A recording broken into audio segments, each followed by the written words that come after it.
आप सभी को जय मसीह की। स्वागत है आपका हमारे चैनल पर। और आज एक खास विषय है आपके लिए। नीति वचन की किताब में राजा सुलेमान ने एक बात कहा और उसने कहा, जीव के वश में मृत्यु और जीवन दोनों है, और जो इसे काम में लाना जानता है वह उसका फल भोगेगा। कहाँ लिखा है? नीति वचन की किताब 18 अध्याय 21 पद में इसके बारे में लिखा है। इसमें इस प्रकार से लिखा है, जीव के वश में मृत्यु और जीवन दोनों है, और जो उसे काम में लाना जानता है वह उसका फल भोगेगा। ऐसा राजा सुलेमान ने कहा। सुलेमान बहुत अनुभवी व्यक्ति था, बुद्धिमान व्यक्ति था, और उसने ये बात कहा कि जो इसे सही रीति से काम में लाएगा, यानी कि हो सकता है आप किसी का ठोकर का कारण भी बन सकते हैं, किसी को आप परेशानी में भी डाल सकते हैं, किसी की चुगली कर सकते हैं, किसी की घर की बात इधर से उधर कर सकते हैं। और कई व्यक्ति मृत्यु के इस चंगुल में फंसा हुआ है और वो अपने आप को विचार कर रहा है कि मैं अपने आप को मार डालूं।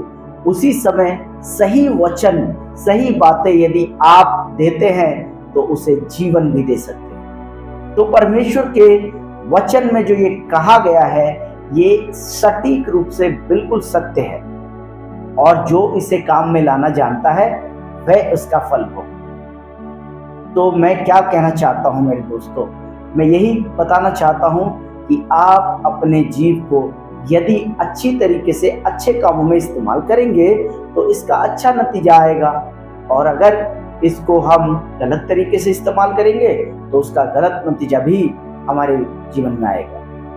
तो फल तो हमें मिलेगा, ये तो तय है कि फल तो हमें मिलेगा। तो हो सकता है कि ये अच्छा फल मिले या हो सकता है कि बुरा फल मिले, क्योंकि जिस तरीके से हम अपने जीव को इस्तेमाल करेंगे उसी तरीके का फल हमारे जीवन में आएगा।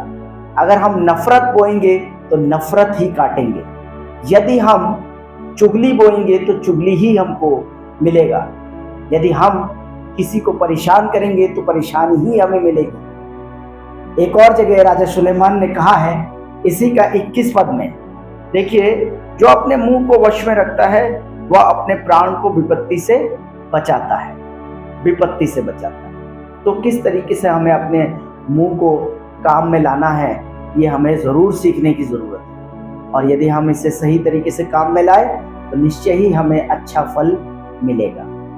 तो आप किसी के जीवन का कारण बने, जीवनदायक बने, किसी को शांति दे, किसी को शांति की बातें कहें, आशा की बातें कहें, जिसके द्वारा लोगों को शांति मिल सके, लोगों को तसल्ली मिल सके।